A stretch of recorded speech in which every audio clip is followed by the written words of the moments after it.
साथ संगत जी, प्यार से कहना धन निरंकार जी। आप सभी महापुरुषों के चरणों में दास की प्यार भरी धन निरंकार जी। महापुरुषों जी, एक बार एक गांव में बहुत भीड़ इकट्ठी हो गई और जब वहाँ पे एक महापुरुष आए, उस भीड़ को चीरते हुए अंदर की तरफ गए तो देखा वहाँ चारपाई पर एक बुजुर्ग थे।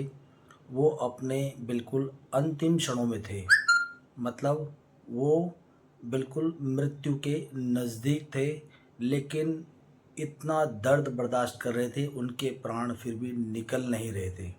तो वहाँ पे जो कुछ लोग थे उन्होंने देखा कि ये बहुत पहुँचे हुए महापुरुष हैं, उन्होंने काफ़ी नाम सुन रखा था उनका। तो उनमें से कुछ लोग आगे आए और बोले कि महापुरुष, हम आपको समझ गए हैं, आप फलाना फलाना जगह से आए हो और हमने आपका नाम काफ़ी सुन रखा है। और आप देख रहे हो जो बुज़ुर्ग सामने चारपाई पर लेटा हुआ है, ये कितने दुख कितनी पीड़ा को बर्दाश्त कर रहा है, बस ये प्राण नहीं छोड़ पा रहा। तो कोई ऐसा उपाय बताओ कि जो ये बुज़ुर्ग है, इनको अपने दुखों से मुक्ति मिल जाए और ये अपने प्राणों को त्याग दें। अब महापुरुष बोले कि ये तो मैं कर सकता हूँ कि इनके दुखों का निवारण हो सकता है और ये अपने प्राण भी त्याग देंगे, लेकिन उसके लिए कोई अगर स्वर्ग से मिट्टी लाकर दे दे तो ये काम मैं पल भर में कर सकता हूँ। अब सब एक दूसरे का मुंह देखने लगे कि स्वर्ग से मिट्टी कौन ला सकता है। अब वहाँ पे एक बच्चा ये सारी बातें सुन रहा था, जिसकी आयु 8 से 10 वर्ष थी। अब वो वहाँ से उनकी बात सुनकर दौड़ा दौड़ा अपने घर की तरफ भागा और वहाँ जाकर थोड़ी ही देर में वो अपने हाथों में मिट्टी लेकर सीधा उस भीड़ को चीरते हुए उस महापुरुष के सामने आकर खड़ा हो गया और बोला कि लो महापुरुषों, ये है स्वर्ग की मिट्टी और लगा दो इनके माथे पर तिलक और इनको मोक्ष प्रदान करो, इनके दुखों से इनको निवारण दो, इनके दुखों का खात्मा कर दो, जिससे कि ये अपने प्राण त्याग दें और इनको इनके दुखों से मुक्ति मिल जाए। अब सब उस बच्चे का मुंह देख ही रहे थे, इतने में एक आदमी आगे बढ़कर आया और उस बच्चे से वो मिट्टी ले ली और उस मिट्टी से जो बुजुर्ग था, बीमार था, चारपाई पर लेटा हुआ था, उनके माथे पर उस मिट्टी से तिलक लगा दिया। अब देखने को मिलता है कि कुछ ही क्षणों बाद उस बुजुर्ग ने अपने प्राण त्याग दिए।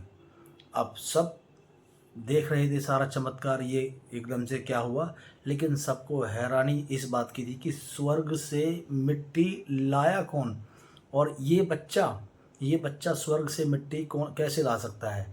सब सोचने लगे कि वहाँ से तो कोई भी मिट्टी नहीं ला सकता, लेकिन एक बच्चा लेकर आया। सबको बड़ी हैरानी हुई, सबने पूछा कि ये मिट्टी आप कहाँ से लाए हो बेटा। तो उन्होंने बच्चे ने बोला कि एक बार हमारे स्कूल में टीचर ने पढ़ाया था कि जो धरती पर स्वर्ग होता है वो माता पिता के चरणों में होता है। तो मुझे एकदम ध्यान आ गया और मैं अपने घर दौड़ा दौड़ा गया और अपने माता पिता के चरणों के नीचे से ये मिट्टी लेकर आया हूँ कि मेरे माता पिता के चरणों में स्वर्ग है, तो वो मिट्टी मैं लेकर आया हूँ। ये भाव होता है। उस बच्चे ने अपने माता पिता के चरणों के नीचे से वो मिट्टी स्वर्ग की मिट्टी के रूप में सोचकर, उसके सुंदर भाव थे वो लेकर आया और उससे उस जो बीमार इंसान था उसको मुक्ति मिल गई उनके दुखों से। तो कहने का भाव, कहने का तात्पर्य सिर्फ इस कहानी से इतना ही है कि हमें अपने माता पिता को हमेशा खुश रखना चाहिए उनको, क्योंकि वो भगवान तो हर घर में जा नहीं सकते, तो इन्होंने भगवान के रूप में हमारे माता पिता हैं जो हर घर में उन्होंने रखे हुए हैं। तो अपने घर के जो भगवान हैं माता पिता के रूप में, उनकी सेवा करो, उनको कभी दुख ना पहुँचे, इस चीज़ का ध्यान रखो। और अगर आपकी वजह से आपके माता पिता की आंखों में आंसू आते हैं, वो रोते हैं, तो समझ लो आपने अपने जीते जी नरक तय कर लिया है। आप यहाँ पे जीते जी नरक भोग कर ही जाओगे। तो इसलिए प्रयास करें कि अपने माता पिता को हमेशा खुश रखें, क्योंकि वो ईश्वर का ही रूप होते हैं। अपने ईश्वर को कभी नज़रअंदाज ना करें।